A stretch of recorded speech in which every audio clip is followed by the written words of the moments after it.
Hello, everyone. I'm Phoebe Calloway Wall, EVP of Editorial and National Interiors Editor at Modern Luxury. For those of you that aren't familiar with us, we have a portfolio of 8 interiors titles across the country. And we're so thrilled to be in partnership for this event today with our sponsors, HA Modern and Minotti, that are behind that beautiful video you just saw.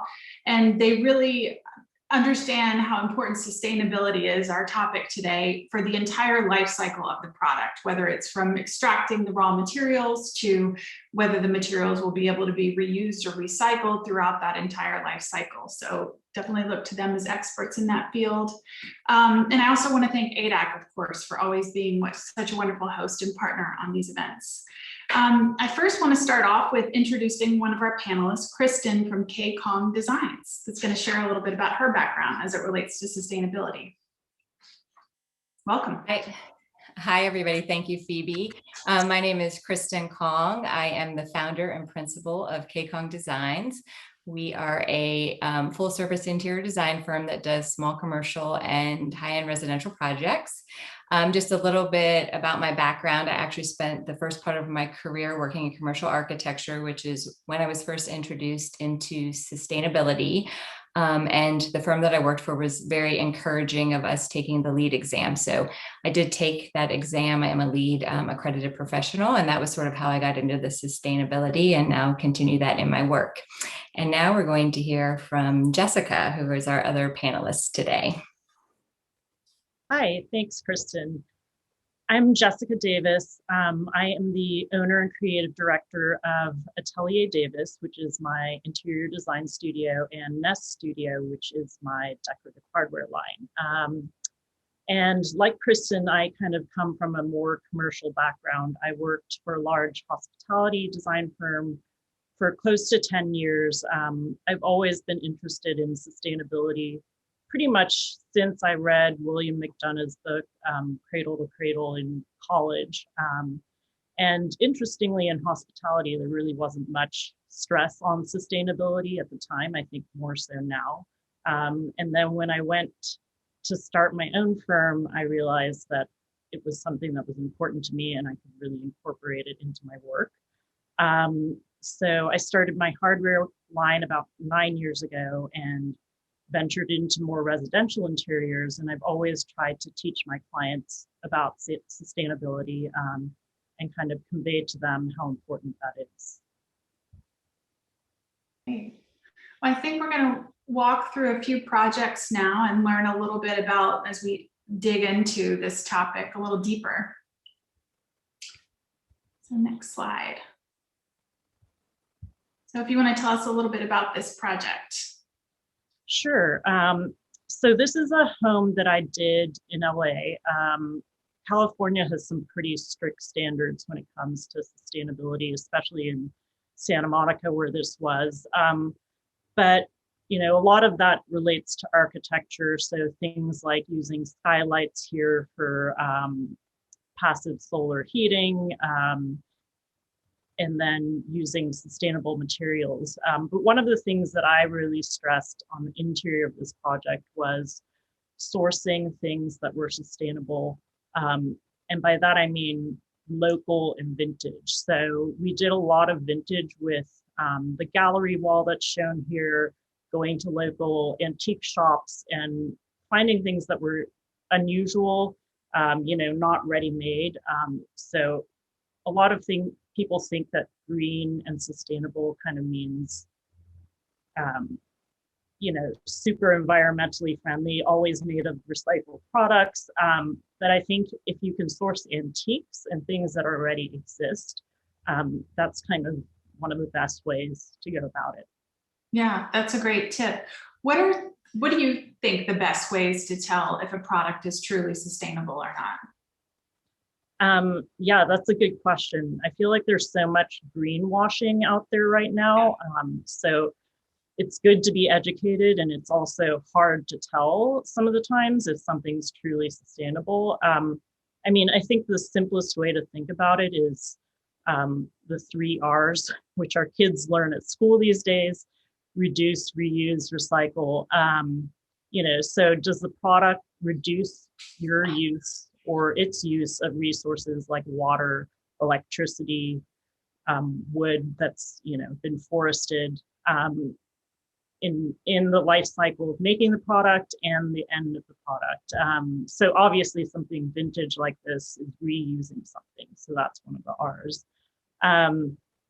And then I think adding renewable in there too. So is it something that can be regenerated with not a lot of additional resources? So wood that is sustainably forested, some products that don't use a lot of water when they're made. And then I think it's important to look for actual certifications.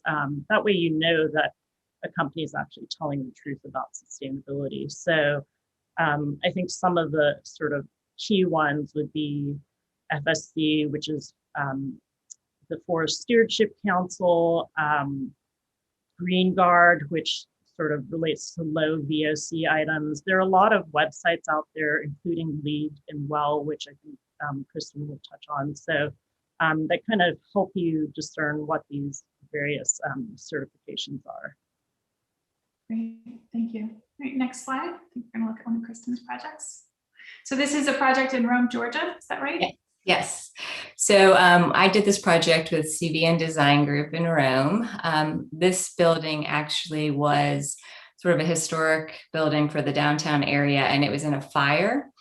And so one thing, sometimes you don't think when you're doing design about, let's incorporate something that's been in a fire and try to embrace that aspect of it. But I think that was sort of what we did with this building, and it helped to drive the design decisions that we made. So I think you can see in some of the pictures the brick that has been charred. So we made a conscious effort that any of the brick that had actually been burned in the fire was what we showcased, and then the new brick we actually covered with the Shosugi Band product. And if you're not familiar with that, the black charred wood that you see throughout the space, that is the Shosugi Band product. And what that is a Japanese technique of burning wood, and it makes the wood very durable without using any kind of chemicals.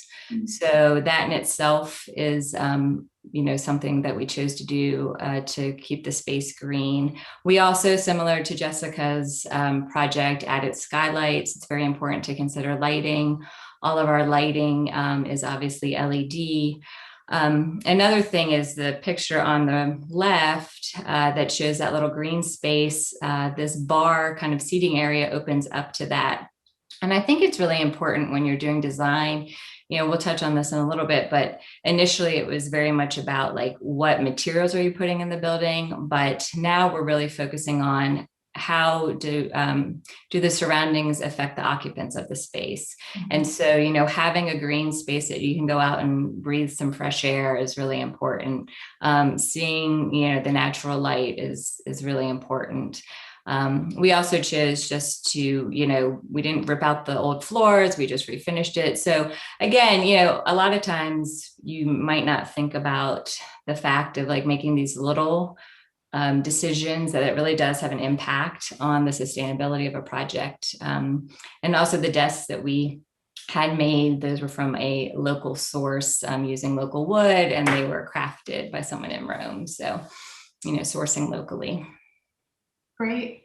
Why do you think green design, sustainability is so important? You touched on it a little bit, that it's not just about what we're putting into the environment, but our own environments as well, right?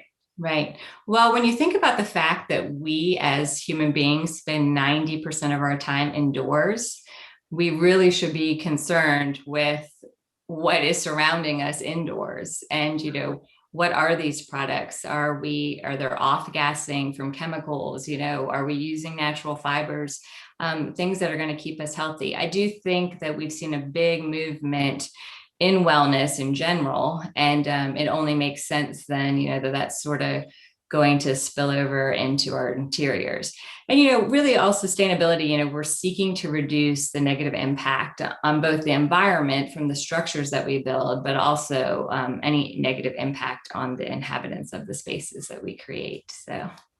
Yeah, that's a great point. All right, I think we're ready for the next slide. So Jessica, this is one of your projects. Do you want to tell us a little bit about it? Sure. So this is actually my personal kitchen here in Atlanta. And we did a few things to make the project sustainable. You can see there are skylights here as well. The room doesn't really have any interior windows. They're kind of at the ends in other rooms. So we wanted to bring natural light in as well as natural ventilation. These skylights actually open and close depending on the weather. We also reused magnolia paneling that was throughout the house to create sort of the kitchen pantry wall where our fridge is hidden. So it has a bit of a vintage feel, but we were reusing this. And then I would say the other thing is that we used fire clay tile on the backsplash and hood, and that's a company out of California. They're super green, sustainable, and really ethical, and just a really interesting company if you don't already know about them. You know, they don't use much water in their tile making. We use a lot of recycled materials. So it was exciting to partner with them on the renovation as well. And then we used terrazzo tiles on the floors, which also have a recycled content. That's great. We've spoken a lot about salvaging materials and things like that, but what do you recommend to people when they want to incorporate sustainability, but they're starting a renovation from scratch? How can they weave sustainability into those projects? Yeah, I mean, I think that that's a great place for both the consumer or us as interior designers to really get into sustainability. For new builds, you know, people are often really thinking about the large overarching structures and the way the building is designed, and that's kind of more lead. But thinking in terms of like wellness and energy use and materials. So like Kristen said, making sure that if you're putting in new lighting, you're using LED lighting. You know, LEDs have come so far now, and they're not those horrible cool color temperatures, and you can't dim them. You know, basically at this point you can't tell the difference. Using energy efficient windows. If you're replacing windows, definitely taking that into account. If you're selecting plumbing, making sure that it's low flow. Again, something that's come really far because I know a lot of low flow toilets kind of conjure up negative imagery. And then thinking through things like passive solar heating, which basically means like, do you have shading in the summer? You know, do you have trees planted outside that allow your room to be cool in the summer, but then when they shed their leaves, it's warm in the winter, and you have materials that actually, you know, take on the heat to redistribute it. So there's a lot of things like that that are maybe not specific technologies even that you can take advantage of. And then making sure that you look for materials like the fire clay or the terrazzo that don't use much energy or have some sort of recycled content, that have low VOCs, so they're not emitting chemicals into the atmosphere, into your home that are harmful. And then the other thing I would say is that natural materials are good, but I think that they're not always green. For example, woods that are sourced from rainforests they're wood, so they're a natural material, but they might not actually be something that's sustainable. Or, you know, stones from quarries that are really exotic might not be as sustainable as some sort of quartz that's made out of recycled content and is made locally. So all things to consider. Yeah, knowing your source is important. And I think we're ready for the next slide. So Kristen, this is another Atlanta residence, right? This is actually my residence, yes. Oh, wow. You got to see Jessica's kitchen. Now you're going to see my dining room. So I think, you know, Jessica has touched on this, but I think something that's important, and especially with when you're in a commercial environment, those types of clients, they might be going for all these certifications, they might be going for LEED, they might be going for WELL, but in residential design, you can still make decisions that, reduce our impact on the environment. So I know Jessica has touched on this, but, all of these chairs, I mean, those end chairs I found, like literally was driving through my neighborhood and somebody had them on their front yard. And I thought, well, I'm going to buy those. And I built up the bases to make them dining height. There's so much that you can do when you try to repurpose furniture. Those chairs, they're all from Scott's, and they were just, somebody's old chairs, and we put some fresh paint on them, put some new fabric on them, and they sort of, have a whole new life. So I think it's really important, we need to be more conscious as a culture about reusing and repurposing antiques. It's so easy to refinish a wood frame or reupholster something and give it new life. And the other thing is that a lot of these pieces that were built in the past were built a lot better than a lot of the stuff that's made in the future, that's made currently. So, I just think we need to try to do a better job of keeping things out of the landfill and not be such a disposable population. So another thing too is, there's a lot of lights on that fixture, but they're all LED bulbs. Like Jessica said, we have a lot of natural light throughout the space. And then using things like wool rugs, just using natural materials, again, things that, making sure that you're sort of understanding the vendors that you're purchasing from, understanding what their corporate culture is, what are they doing to be sustainable, what types of dyes are they using if you're, using products that are dyed. You just want to try to make sure that we're,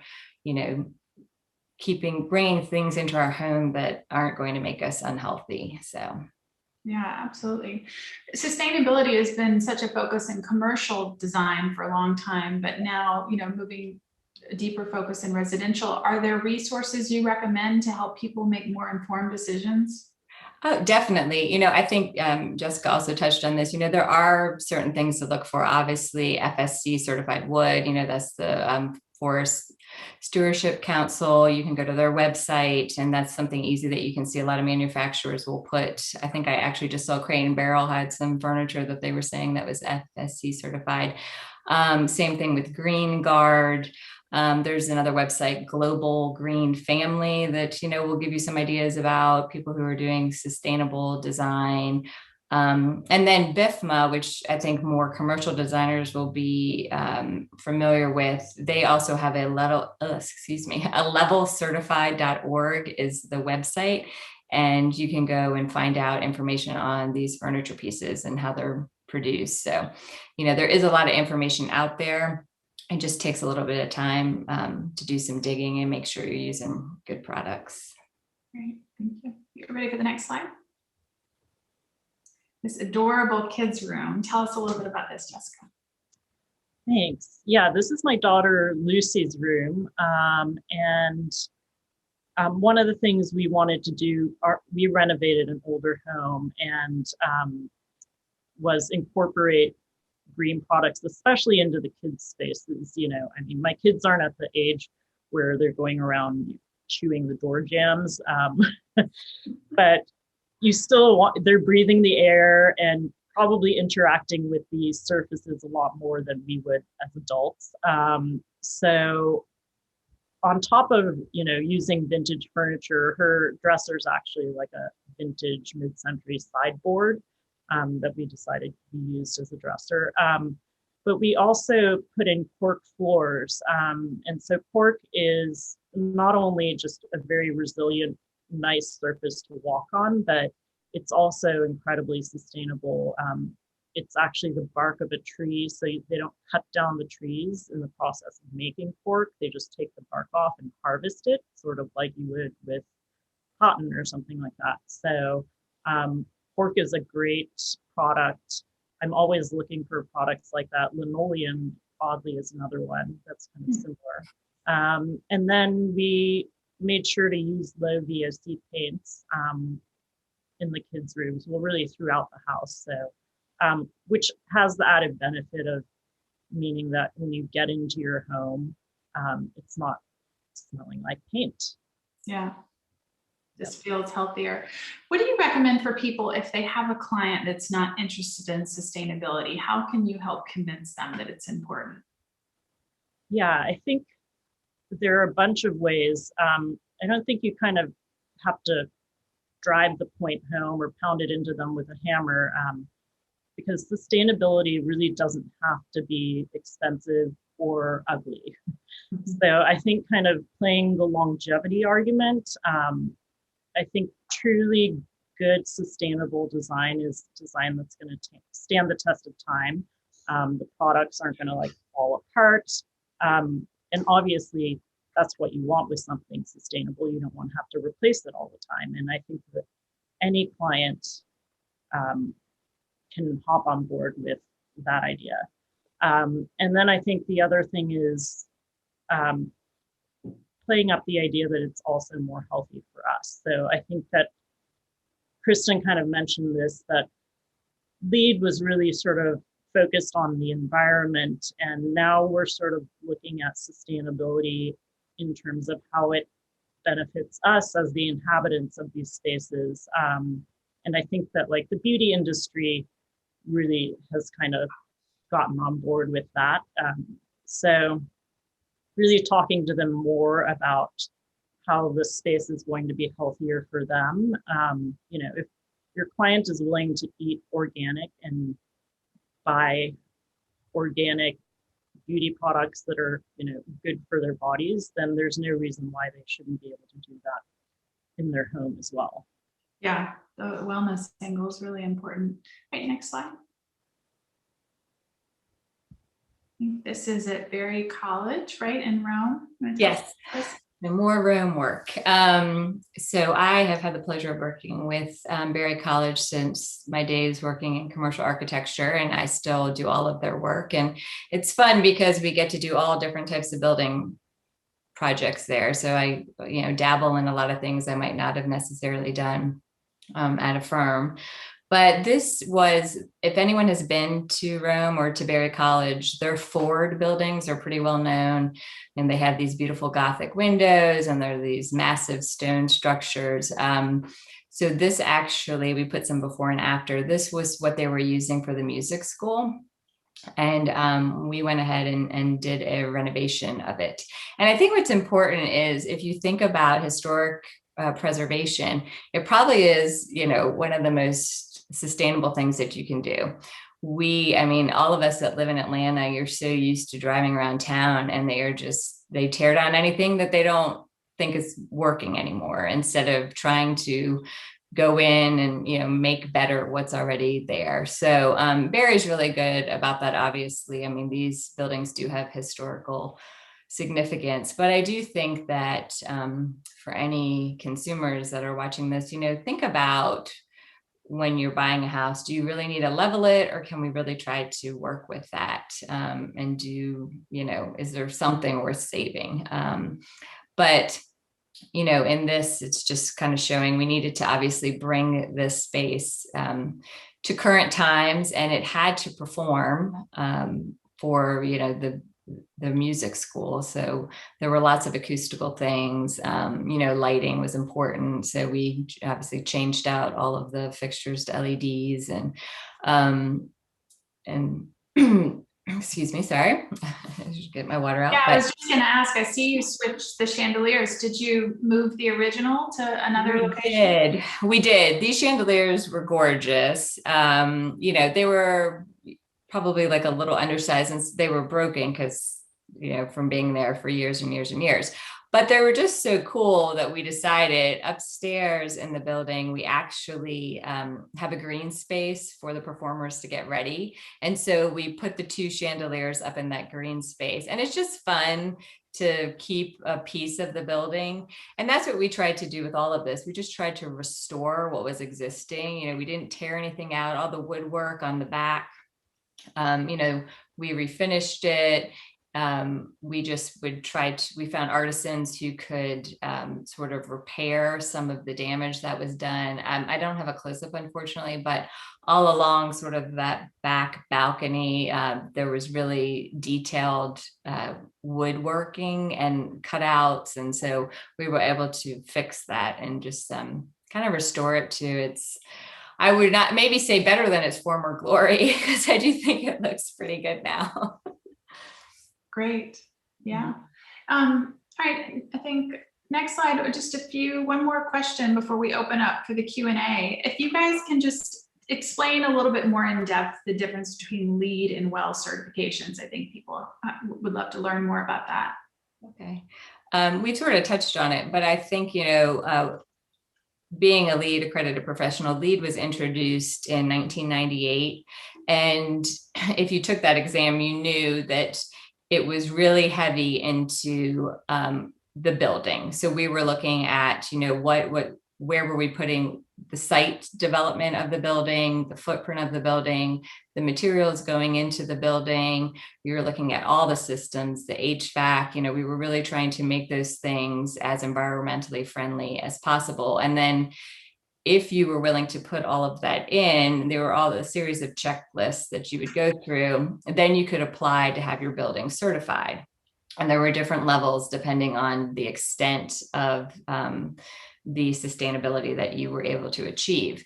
And then in 2014, WELL was introduced. And I think what's great about both of these accreditations is that they're not competing with one another. They actually can enhance one another, because I think we still need LEED. We still need to be very cognizant of the buildings that we're creating and how they're impacting our environment.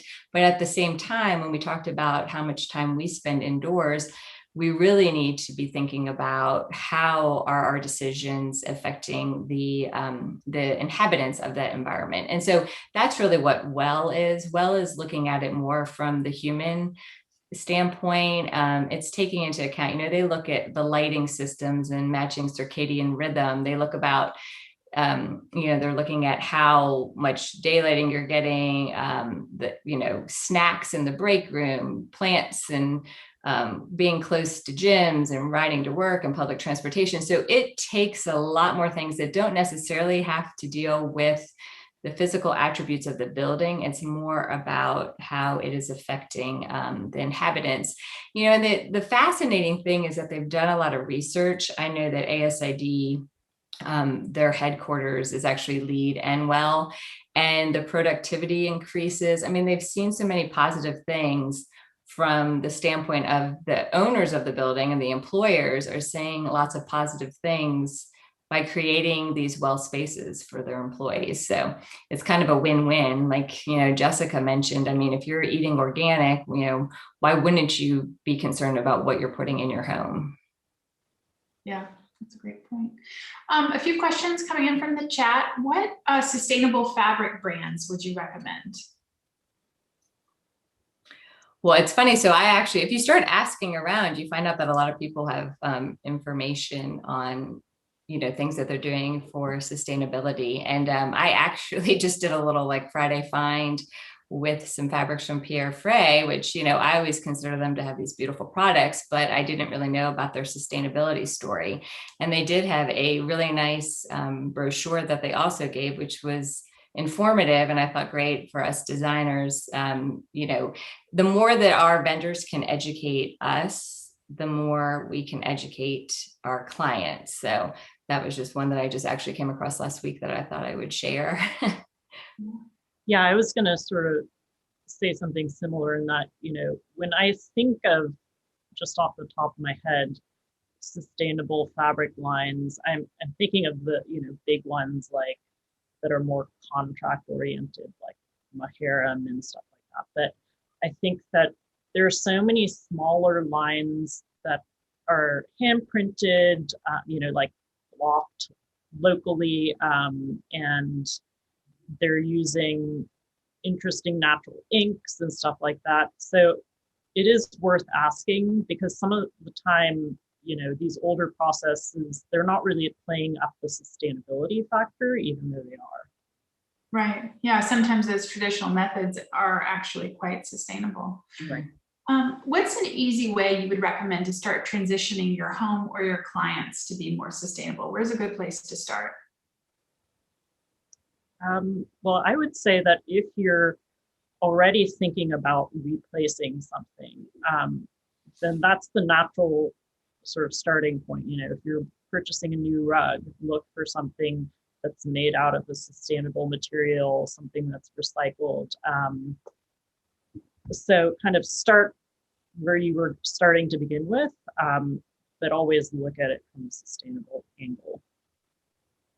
And I think too, you know, little things like, you know, a lot of times when we're talking to people about redesigning, I mean, you know, paint is always brought up, you know, I mean, if you're, you know, that's an easy change that can really, you know, make a difference in your space. So again, talking about making sure you're doing, you know, no VOCs. I mean, bringing in more kind of organic materials, you know, like you said, bamboo, something that's rapidly renewable, if you're looking at flooring. So depending, I mean, that's a great point that Jessica had, that depending on what you're looking to change. But I mean, there's probably a sustainable story for most of the items in our home these days. So it's just, you know, what are you about to do? And then do some research to sort of kickstart that. Yeah. We had one question asking, are you seeing more sustainability in commercial or residential projects these days? Are you seeing that start to shift a little bit more, shift into residential as well? I think it is shifting into residential as well. I mean, gosh, after this last year, I mean, with what's gone on in the world, I mean, and we had spent so much time in our homes. Of course, you want them to be healthy. So, and I think because residential design is booming right now, because everyone stared at their walls for a year and picked out everything that was wrong with them. You know, it's a great time to sort of bring those topics up. It's always been well, not always, but since I was in the field, sort of been a hot topic in commercial. And I think just because, you know, there are tax incentives probably, and it's a good PR thing for buildings and corporations to be showing that they're trying to be sustainable. But the world has shifted, and gosh, now a lot of us are working out of home. So, you know, I think it's just natural that we're sort of seeing that really take off in the residential. Yeah. Kristen, we had a question about the finish in your dining room. Was that hand painted? No, I wish. Actually, it is a mural. So it was a art company, and it was a painting that I found, and I had them digitally print it for me. So the walls behind me are, which you can't really see, but those are hand painted. I did a hand painted design over COVID because, again, I was sick of looking at my walls. But this is actually a wall covering. So they digitally printed this painting that I had found, and we just went ahead and kind of mirrored the walls opposite each other. And then I had my wall covering guy like reverse hang it. So it felt like it flowed, and it felt very ethereal. And, you know, I don't know, it's definitely one of my favorite rooms in my home, just because it has that great movement, and it has an earthy vibe with the colors. So who was the vendor that you used? Left Bank Art. And, you know, I use them a lot in commercial just for, you know, when you're doing like hospitality design, you need a lot of art for corridors. They're a good source. Great. In honor of Earth Month and honoring that, what is your favorite way to incorporate sustainability in a project, even if the client isn't asking for something green? What's a nice way to work it in? I always try to sneak products in there, right? Like the low VOC paints, or using tiles that are sustainable. I feel like there's so many ways to just sort of sneak it in there. Mm-hmm. And then I think the other thing that I wanted to mention was that just finding ways to make it easy for your clients to live a sustainable lifestyle. So designing in, you know, like place to do your composting, or making sure there's actually a recycling station in the kitchen or the mudroom, so that it's not a pain to actually be sustainable. Mm-hmm. Well, I'm always going to try to sneak in something vintage, because, you know, I'm just kind of a sucker for 70s, 80s, anything like kind of crazy. So I just think, to me, you know, your interior should be a reflection of you. It should be a collection, the story of your life. And so, you know, any piece that sort of speaks to you, I'm a big fan of incorporating into your environment. But I love using, you know, and then sort of giving new life to old pieces. That's one of my favorite things. Yeah. We had a question about architectural changes. It seems like in many of these projects, there are architectural changes. Can an interior designer not do a sustainable design without architectural changes? I guess, are they inseparable? Is that what they're asking? Can you find a way to make sustainable shifts without doing major architectural changes? For sure. Yeah, I think that, you know, it's nice if you can make big changes to incorporate skylights and do stuff like that. But it's so easy to find, you know, just fabrics that are sustainable, or using paints that are sustainable. I know that I'm beating a dead horse there, but so yeah, I think on the FF&E side, there are so many sustainable sources that can be looked at. So you don't have to, you know, be replacing all of your windows and doors and changing the layout of a space just to get it there. Yeah. Yeah, no, I would think definitely. I mean, and then like you're saying, like we're seeing, you know, we've talked about all those little things, but also I think something that's important is get to know like your community, you know, who are artisans who are building furniture, you know, and being able to give them direction to build it from, you know, maybe a rapidly renewable material, or, you know, but buying local, supporting local. I mean, I just think that's really important. We have to keep these artisans in business because I don't want to lose them. It makes our work much more interesting, for sure. Yeah, that's a great point. Jessica, tell us a little bit about some of the sustainable hardware that you have or recommend. Hardware is such a hard topic when it comes to sustainability. I think just because metal in general and plating can be challenging, you know, so finding companies that do plating and finishes, at least in the US, can be helpful because we have tighter standards on that sort of thing. And then one of the things that we really like to do is partner with artisans locally that, or, you know, around the country that we've found that do things that are unique and handmade. And obviously handmade is usually something that's more sustainable as well. So, yeah. Do you both feel that as designers, a responsibility to do your part to make these sustainable shifts, even when the client doesn't ask for it? It sounds like you make those shifts, as you say, try and work it in regardless, but do you feel a responsibility in that way?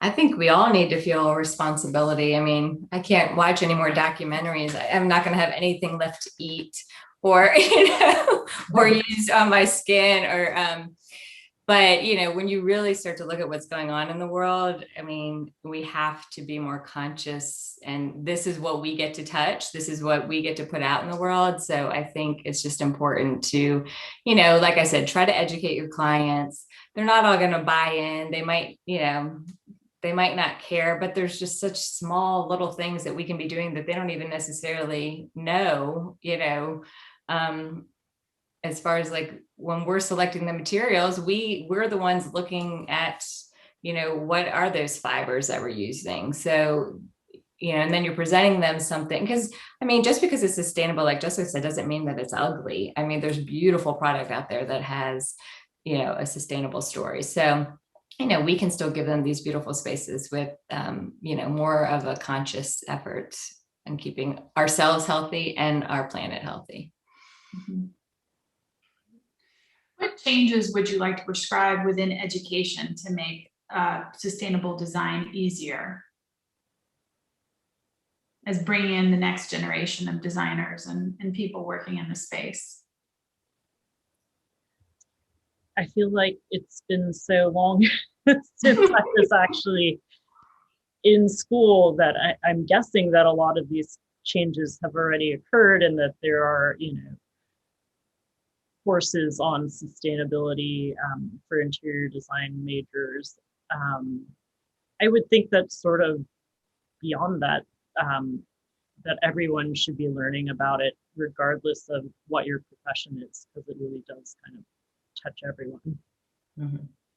Yeah, I mean, I'm guessing that the youth, the generation after us is probably much more well-versed in sustainability. And, I think that they are thinking about it because they understand, the effect that it's having on our environment. So I just, I hope, but I would imagine, like Jessica said, I mean, I haven't been in school for a long time, thankfully. So probably not the best to know what they're teaching anymore, but.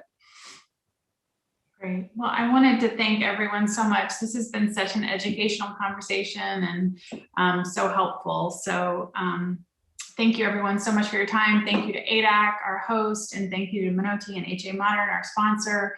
We really appreciate everyone's time. Thank you. Thank you so much. Thank you. Bye. Bye.